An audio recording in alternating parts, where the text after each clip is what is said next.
Mula himpapawid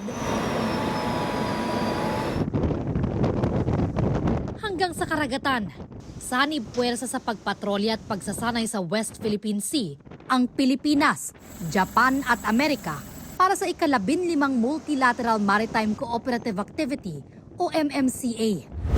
Mas malawak ang sakop ng Multilateral Maritime Cooperative Activity sa West Philippine Sea ngayon. Ito ang kauna-unahang beses na umabot sa hilagang bahagi ng Batanes ang MMCA, malapit po yan sa Bashi Channel. Ang Bashi Channel ang katubigang nasa pagitan ng Pilipinas at Taiwan.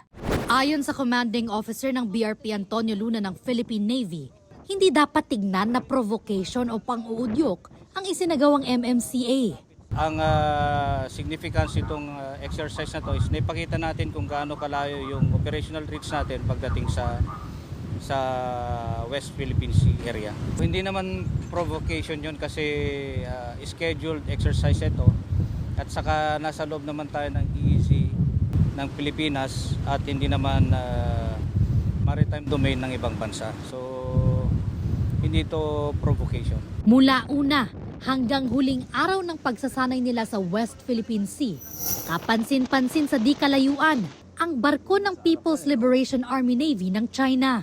Hindi naman nila tayo binigyan ng radio challenge at pero ganun pa man yung presence sila is illegal pa rin kasi nasa loob sila ng EEZ ng Philippines at sumunod sila hanggang Batanes. Yung dito sa Batanes hindi naman siya normal. Pag ganyan na nag-exercise at sumunod sila is para sa akin hindi na normal. Sinusubukan pa naming kuhanan ng pahayagang Chinese Embassy tungkol dito. Pero dati nang umalma ang China sa ganitong uri ng aktibidad sa West Philippine Sea.